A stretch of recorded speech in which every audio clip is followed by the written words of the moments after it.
Mr. President, before we meet again, we will observe Father's Day all over this country. And I have a resolution that I want the board to consider. And I ask the clerk's office to please read the resolution, please.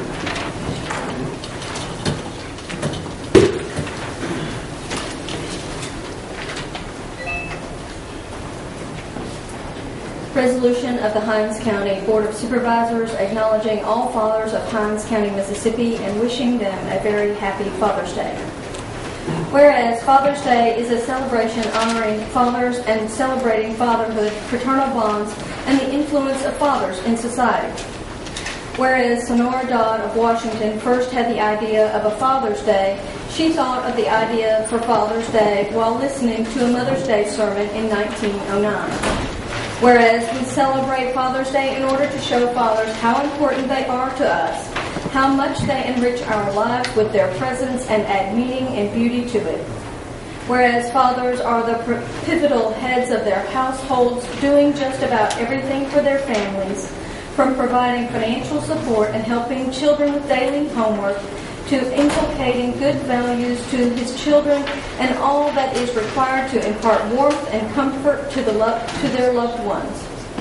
Whereas Father's Day is a day honoring fathers, celebrated on various days in many places around the world.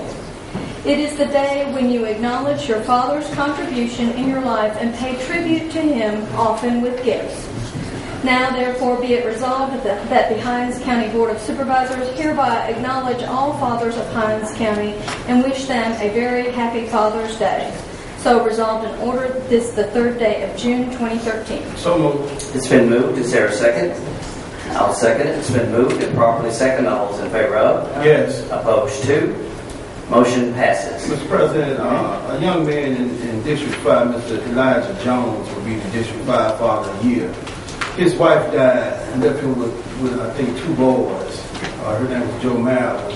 And last week, his baby boy graduated from high school.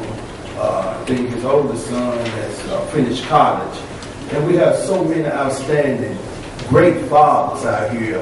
And what happens is those bad fathers that give the wrong impression of the good fathers.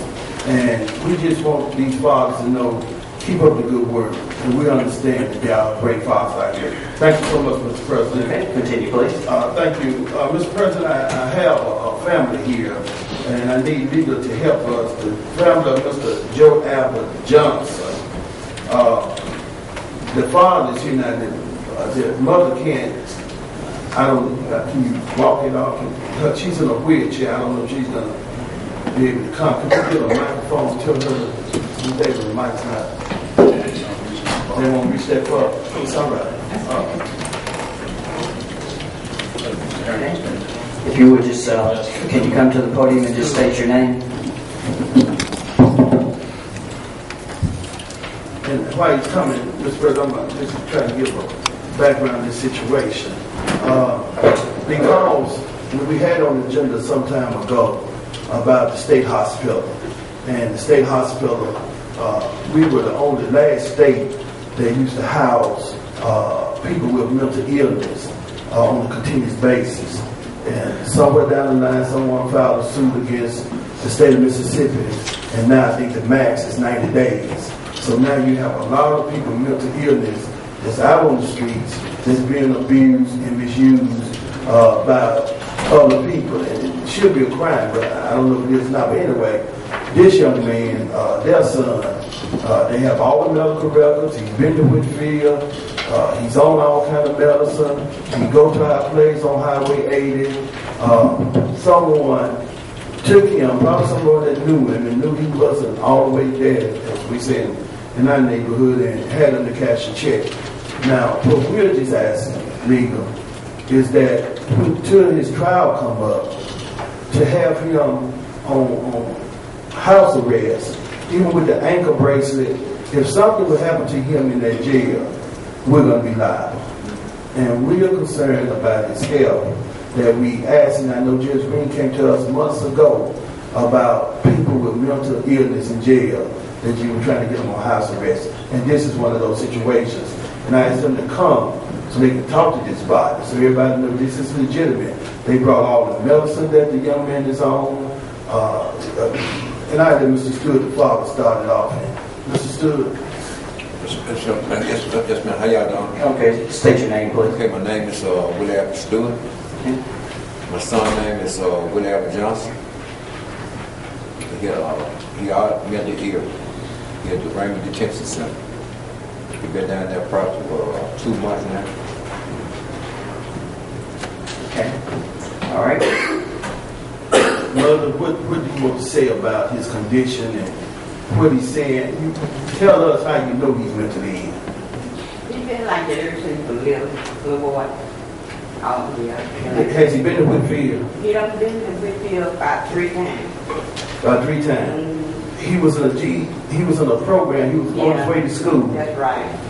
when the people picked him up, That's right. took him to the bank, That's right. had him to sign a name on the check. Yes. He thought he was doing something good or right. Yes, he did. He came home and he said, Mama, them guys told me they can't be checked. They told me there was day check. And that's how they picked him up in there. And he said, he went in there twice. He said they sent him the first time. Then they sent him back up in another time. 2 times they sent him up in there. And I can't understand why the clerk check people couldn't, figure this out. Because and the guy told him that they weren't from Jackson, they from another state. That's what they told him. But everybody in that community know he's Yeah, so. everybody know that. Everybody know him real good. He's a good child. And we go to the Church of Christ Church in West Chapel. Even my pastor them, and they've been trying to help me to get him out. How old is he? He's 31. But you think his mental capacity about how old? He's just like a little boy. He don't understand. He done took the GED test about 6 times. He just can't pass it. The fine won't let him pass it. And what he was doing on his way walking? That's right, going to the class. GED class. Yes. And the teachers, they don't pay for the test about 5 times, so they know he, you know what I mean.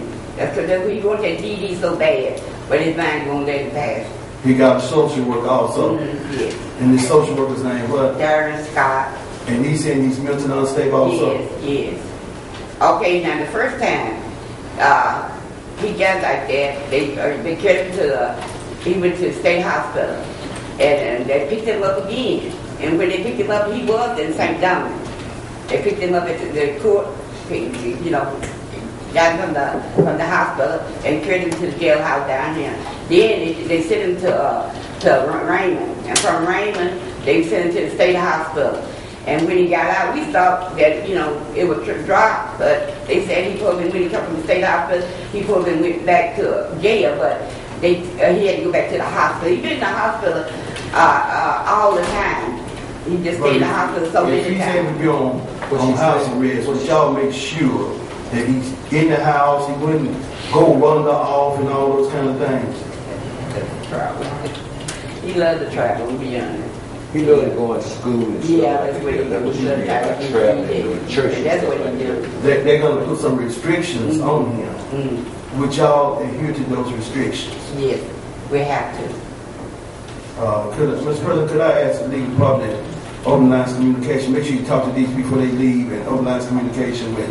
Absolutely. We'll get all that information. We'll discuss it with the appropriate authorities and try and get something addressed. Okay. Thank you, Mr. President. All right. Thank you. Thank you very much. Thank you, ma'am. Thank you. Okay. Mr. Stokes, continue. Mr. President, we had charter schools back over here. I don't know. Henry said we still don't have charter schools present yet, and we want to thank Mr. Stewart. And what we'll do, if y'all don't leave, we're going to get with y'all at the end of the meeting so we can try to get some paperwork and everything. So, Mr. President, we'll hold this charter school issue again. The concern, Mr. President, is that this is law now.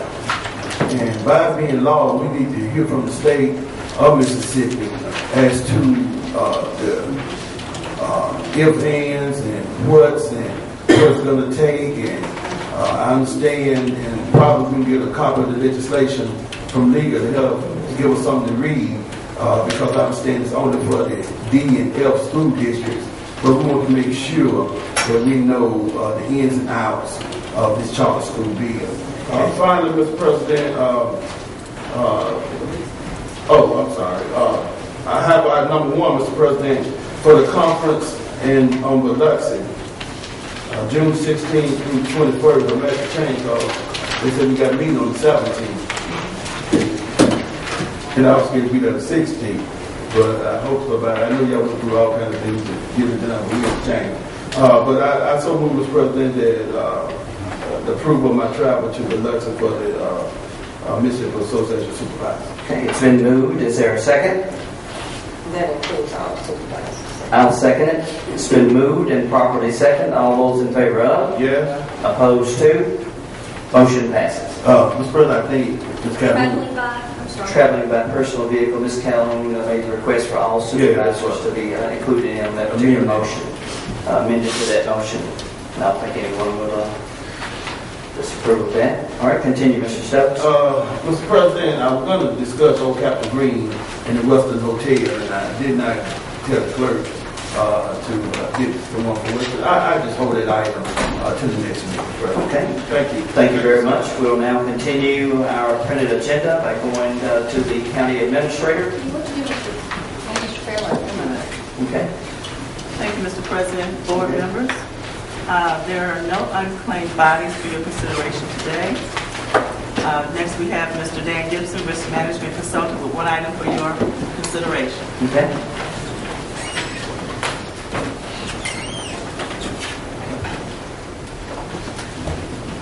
Good morning, members of the board. Good morning. Mr. President. We have an item on the agenda concerning two bonds.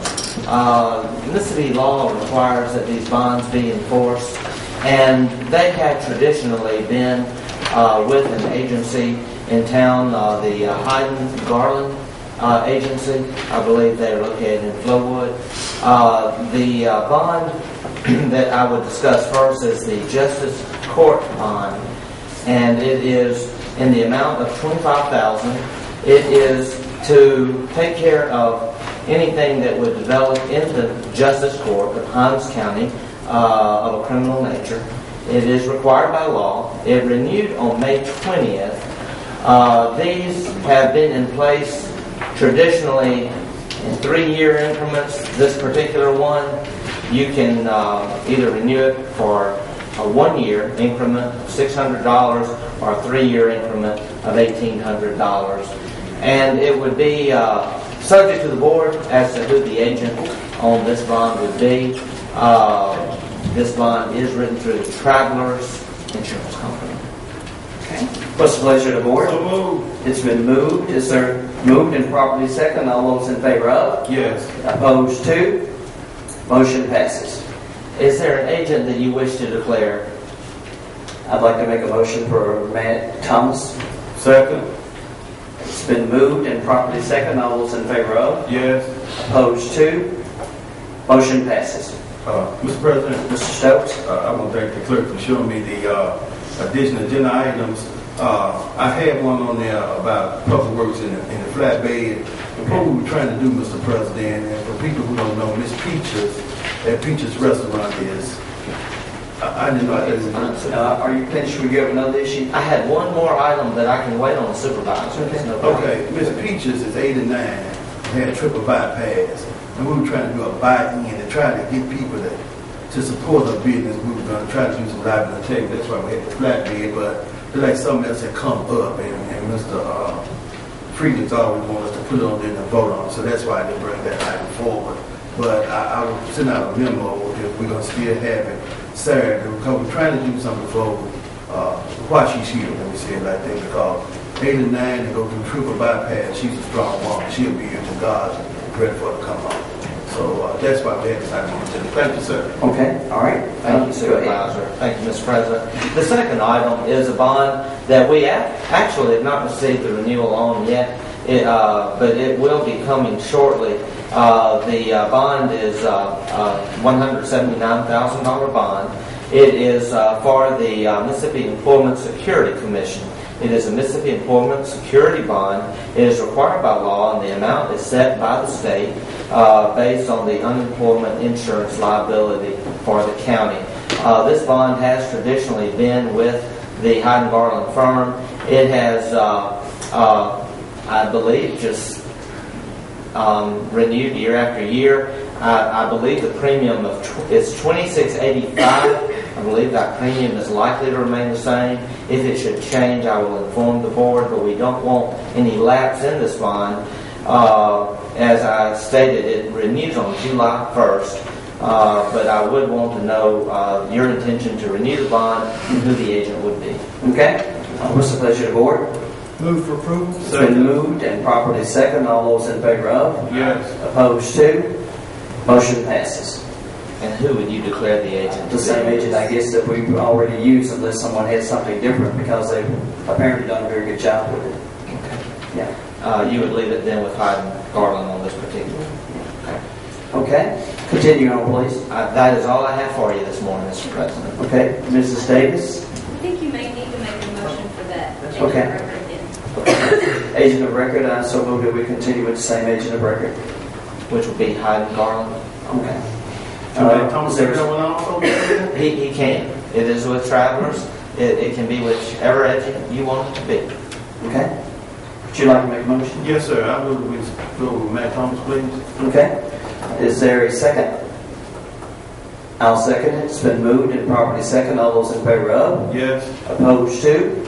Motion passes. And I will prepare the agent of record letter for you to sign, Mr. President. Thank you, board members. Have a good day. Thank you. I know you're glad to get away from up there, aren't you, Dave?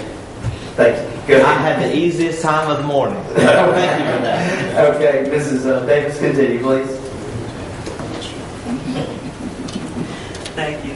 Next item, County Administrator requests approval to attend the NACO Annual Conference in Fort Worth, Texas, July 19th through the 22nd, and traveling by county vehicle. So moved. It's been moved. Is there a second?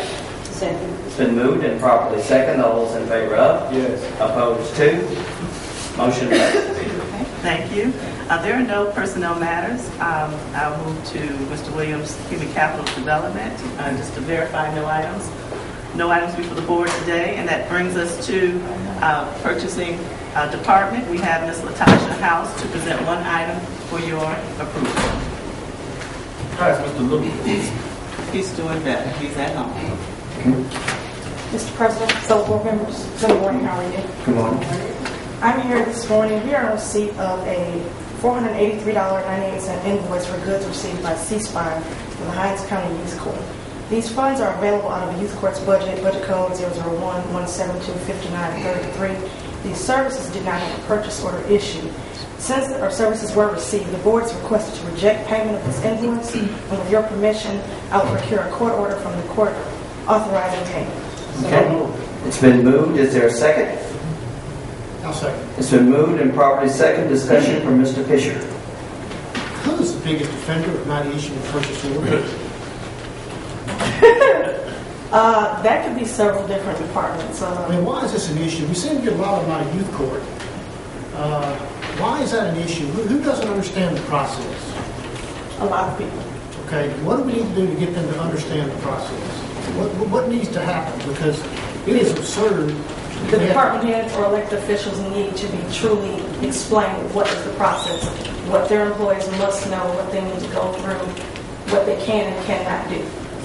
Would it be possible to have a class for that? Sure. Supervisor, that's what I was just going to respond. We have one annually for all departments, as well as written correspondences go out to each department. Well, it's not working. I Because understand. we do this annually. We do this almost every meeting. So what we're doing now isn't working. What do you need to do to make it work? What fixes it? Doing the same thing over and over again and they're not working is not. Well, you're going to have some things that fall through the crack. You're going to have some folks who may be eager in their purchasing. I always have that answer. Can we do I this? understand. Can we have this meeting every quarter? Certainly. Well, let's start doing that because maybe it's new people coming on that aren't understanding it. But this is ridiculous. If people don't know you have to issue a purchase order. That's just basic business anywhere you go. So. All right. Mr. Stokes. Mr. President, and I hear what Supervisor Fisher and County Minister are saying, but when you go through those classes, they tell us that they must have that or we lie. That's the liability issue. So I think what Supervisor Fisher is saying that, you know, if you approve these things, the purchase order's not there, and The auditor come, he speaks. If you don't know, call us for a liability issue that you're dealing with by approving these things wrongly. And that's one thing they stress when you first get elected. They stress those at these classes. If you pay these things without purchase orders, that you liability is going to attach. I understand that, but I'm just saying the process apparently isn't understood. Yeah, by the people who's supposed to do it. Okay. We'll continue our efforts, sir. All those in favor of? Yes. Opposed to? Motion passes. Thank you. Thank you. Mrs. Davis, continue. Thank you, Mrs. Howard. There are no items under the Finance Department. However, I do have an additional item, which would be under Henley Young Juvenile Detention Center. There are two contracts I would like the board to consider. I believe the email was sent to each board member on Friday morning. Some of the board members mentioned that they may not have received it, so it has been distributed to you this morning. The first contract would be a contract for education and community connections consultants. This is for recreational and program activities for the youth at Henley Young. This is a short-term contract from June to September to provide programming activities for the youth during the summer months. Okay. What's the pleasure of the board? So moved. It's been moved. Is there a second? Second. It's been moved and properly seconded. All those in question for Mr. Fisher? Where does the money come from? The money is budgeted in the department. The additional funds that I requested from the board, the $100,000, will be applied to this. Okay. All those in favor of? Yes. Opposed to?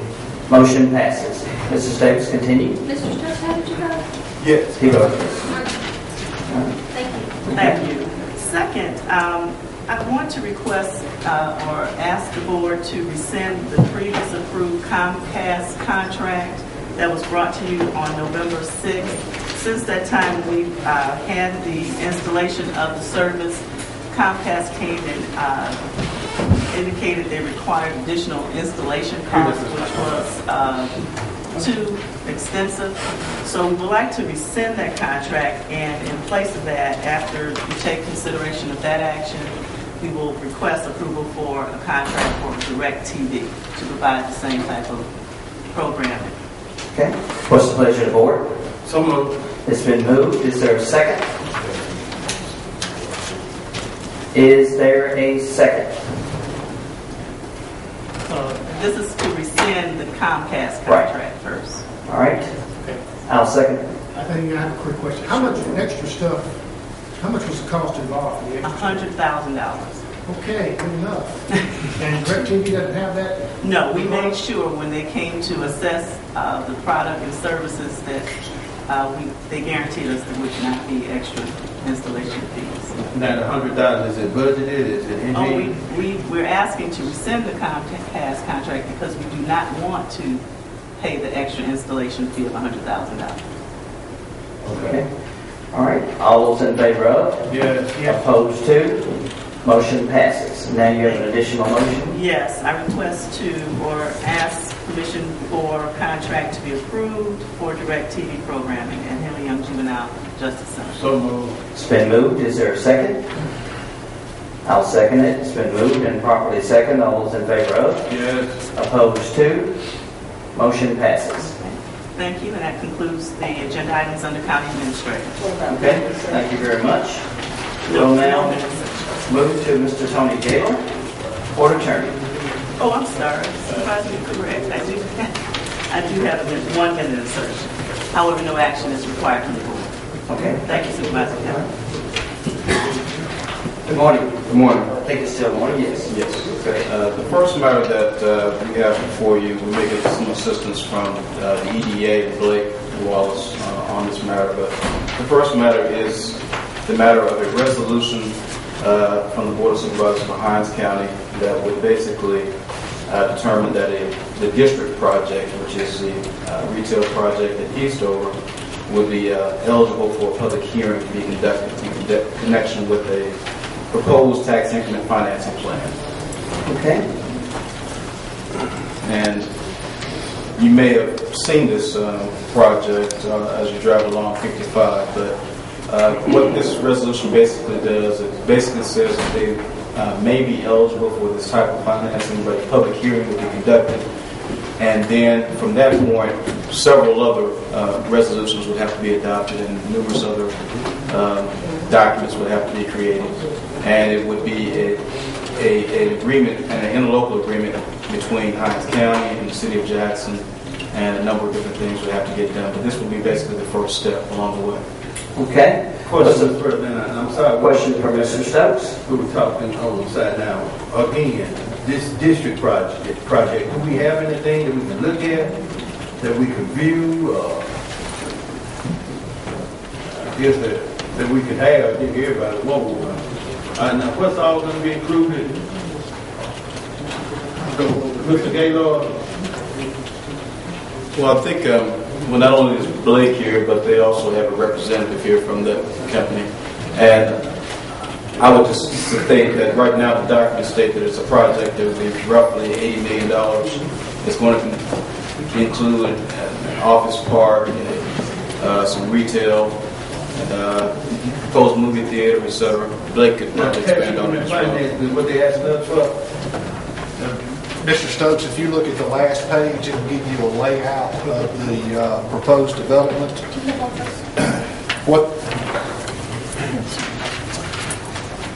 What we'll be doing is recommending TIF financing for public infrastructure improvements, that's water and sewer improvements and things like that to the site.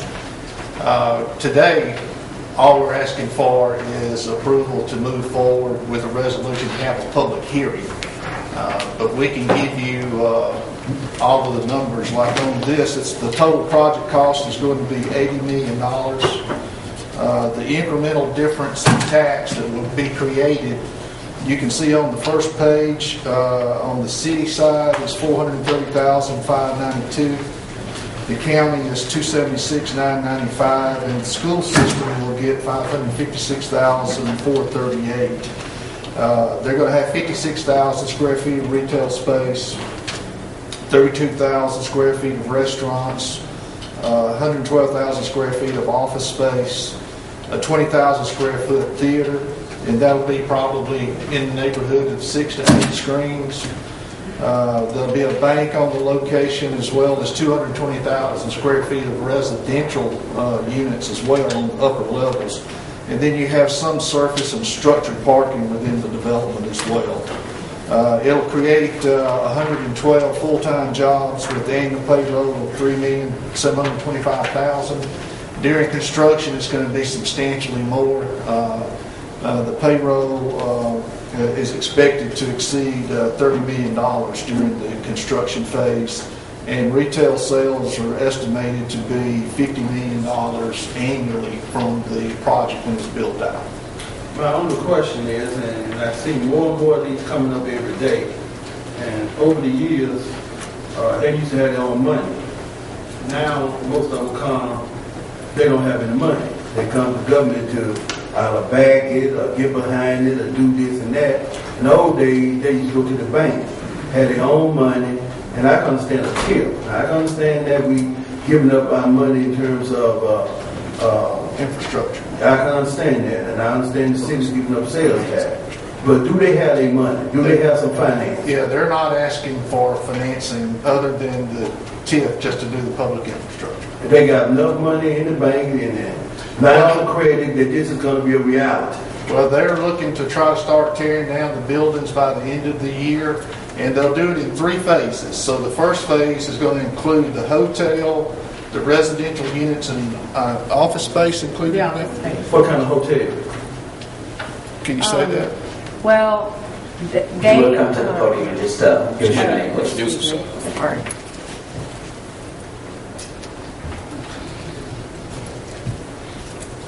Good morning. I'm Courtney Baldwin. I work with Burris and Associates, and the District Land Development Company is our client.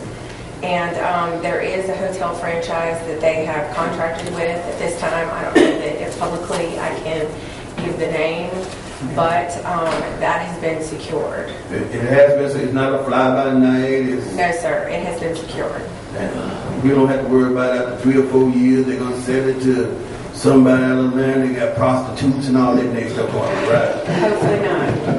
I'm hoping not too, but that's what we seen. That's par for the course now. You know, you look these hotels in Jackson, and not criticizing all of them, but the vast majority, they come in as one thing, they end up being something else. No, sir, they've actually been working on this project for a good number of years, I think up to 6 or 8 years, and it's just kind of starting to come to fruition. But as of last year, they were originally trying to work out a lease agreement with the state just for the property, and what they wound up doing is purchasing the land from the state in cash. So they own. That's good. They own the property, all of the property in fee simple, and so they are just looking to kind of fine tune the components. Just a public hearing. So moved, Mr. President. It's been moved. It's been moved and properly second. All those in favor of? Yes. Aye. Opposed to? Good luck. Motion passes. Thank you very much. Wait a minute. On your public hearing, our normal paper is the Jackson Advocate. Is that okay? Or do you need it? Okay. Thank you. Thank you very much. Thank you. Thank you. All right, Mr. Gather, continue, please. All right. This is the resolution. Yes. Second matter is a matter that we were previously discussing with regard to the proposed refinancing of the Motorola lease purchase agreement. As of right now, we owe approximately $3.154 million on this lease, with a past due payment that's due in the amount of $723,000 and rising, I would presume. So, after looking at a number of different options and talking with various professionals and the executive staff, it became apparent that it was most feasible to try and refinance this note. Right now, that Motorola lease purchase agreement has an interest rate of approximately 5.5%. And any type of a note that would be issued to refinance that would be probably less, in all likelihood, from what we've seen, projected to be less than 2%. So it's a significant amount of savings that would come to the county if we go in this direction. And additionally, we would not have to worry about any more claims from Motorola on a weekly or meeting basis, every meeting. So I am proposing that we do go in that direction. Okay. So moved. So it's been moved. Is there a second? I'll second it. It's been moved and properly second. Mr. Fisher. Where is the documentation? Which documentation did? The board should have received resolutions for this note. They were distributed last week. I don't have any documentation on that. I don't have anything that talks about the note, the payment schedule, long-term effects, anything else. We're just voting basically on the refinance without, I think, the proper documentation. Well, I'm concerned about it. I'd like to see it. What I'm saying, I'd like to analyze it myself. Well, this is how that process would go. Right now, the resolution that describes the transaction has been distributed to board members. I don't know why you may not have received that or seen that, but that was distributed this past week. In terms of the proposed financing schedule, whenever you're issuing a note, it's a process whereby you receive closed bids. Now, you talk to lending institutions prior to that to get a sense of where the interest rates are and what proposed refinancings would offer. And those documents and those numbers were submitted to us confidentially, but the numbers were shared with the deputy clerk, administrator, Ms. Woods as well, and we all sat and looked at them and talked about what those numbers would potentially bring. Ultimately, within the period of time that is declared within that resolution, you will receive several bids from financial institutions and banks that will basically say what their proposals would be. And we know from the projections that it would save the amount of money that we're talking, which is roughly over 4 times what the statutory minimum would be. Now, if we receive proposals and they happen to all come back with some arrangement that we were not satisfied with, or the board was not satisfied with, it would reject those proposals, as we do with other lease purchase financings all the time. As we did recently with the note that we did for Unisys back in December. That's how that proposed process would work. I think two quick questions for you. How long will this process take? Is the first question. And will the money still, for repayment, still come out of the EOC fund? 911? Yeah, the 911. Yeah, the proposed repayment of that refinance note would come from those funds. And it would be significantly less than what we are presently doing. In fact, the first payment is projected to be over $150,000 less than the payment that we're proposing to make now. What's the last payment? The last payment would be approximately $150,000 less. And how long is the term? 5 years. So no, 4 years now. No, it would include 5. It would, if you count this payment right now, it's still a 5-year period of time. It's 2016 is when this note. 2017. Is it 17? 17. Oh, 16. It was under. This Still- is 2013. It's still a period of 5. It's still So that's proposed. that's 4 years that we pay this one off. So this extends it a year. It'll be from $3.6 or $3.7 million with interest down to $3.3 million. Now, the way finance, you can certainly talk with the other financial professionals that may be here with regard to how that financial process works in terms of how you can go from $3.6 some odd million dollars to $3.3 million or $3.2 some odd million dollars and still save $100 and some odd $1,000 per payment. But that's how the numbers work. Mr. Young, what is the payoff right now? Right now, it's 3.15. 3.15. That's the payoff. And where's 3.6 come from? That's how much you'll be paying over the next 4 years. Oh, okay. I see. You're totally interested too. $723,000 per year.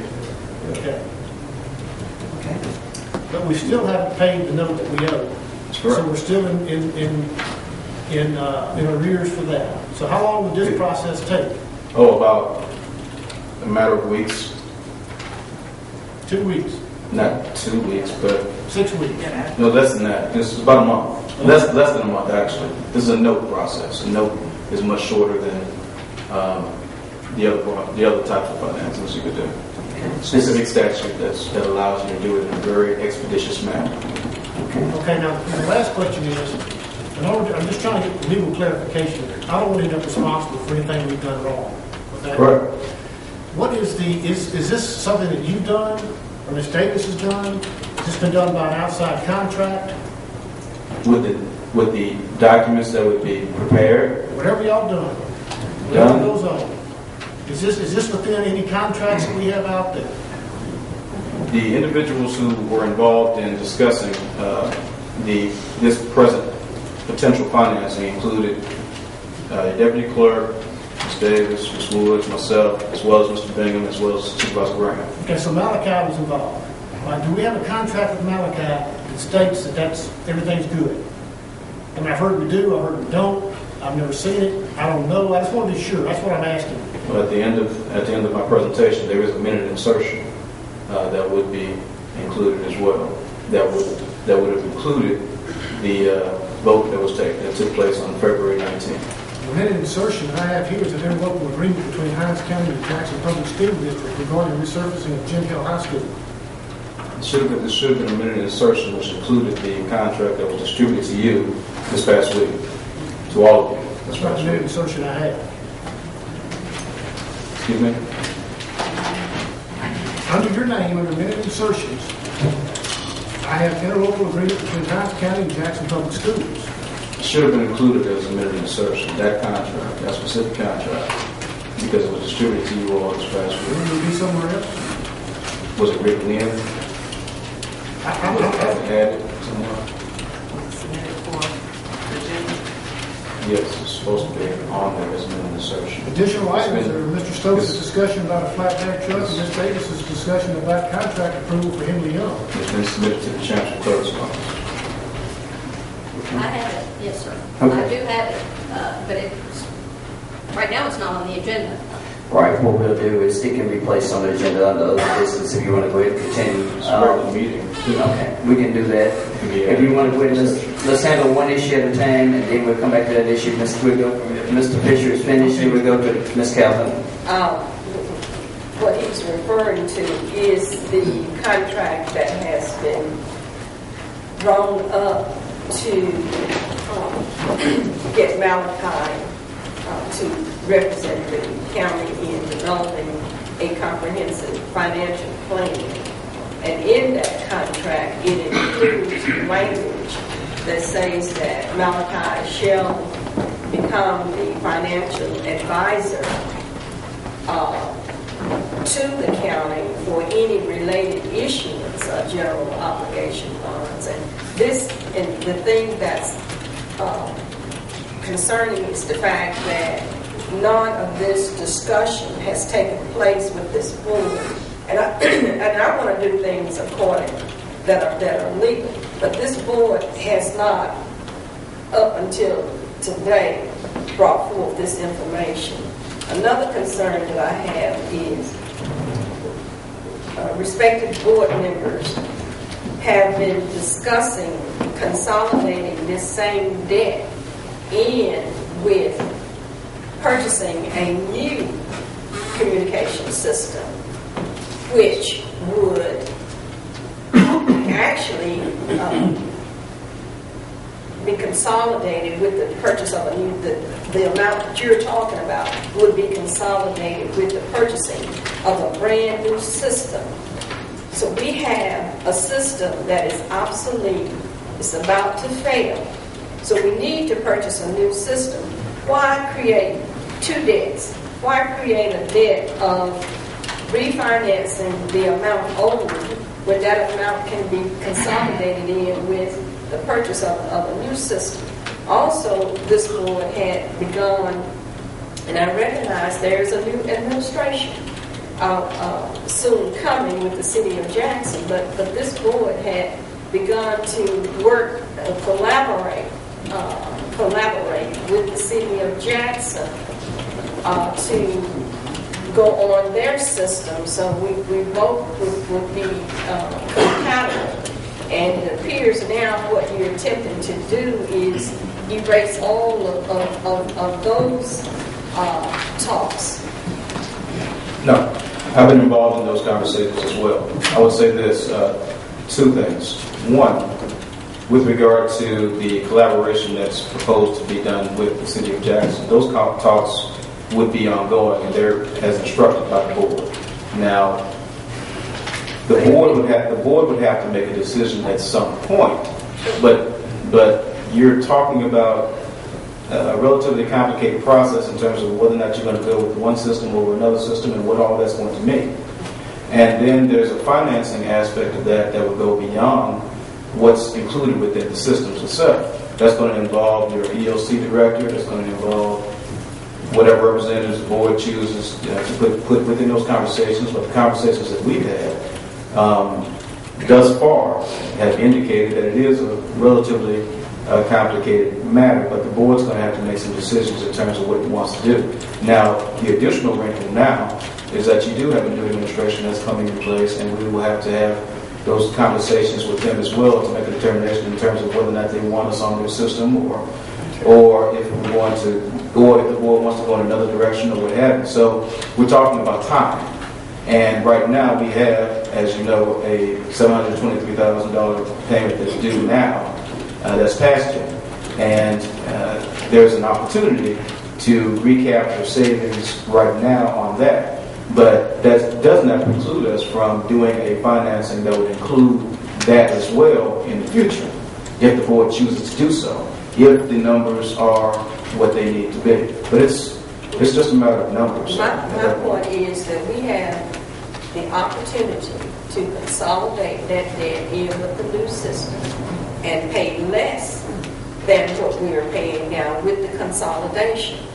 The cost of the new system and the consolidation of the old debt into one debt, and yet pay less per month, realizing savings if we were to wait and to determine whether or not this board is going to purchase a new system. We have to purchase a new system regardless. Correct. So We have to. The system that we have could fail in any day, at any given time. So it's best to wait, again, to consolidate the debt, our current debt in with the new system, and then come out as a win-win, meaning that we will not have, again, that monthly notice will not be as much. And we can, this county can realize, the taxpayers can realize some savings from the consolidation of the debt. Let me speak to that, because I do have some expertise in that area, this particular area. Ms. Calhoun, I just respectfully disagree. There's no way you can purchase a new system and come out with a lower payment by borrowing more money. We've been in negotiation with the city of Jackson. We're talking a new radio system. We're talking a year at best down the road. There's no way we can hold off paying Motorola, or really not Motorola, but Bank of America, for a period of 1 year.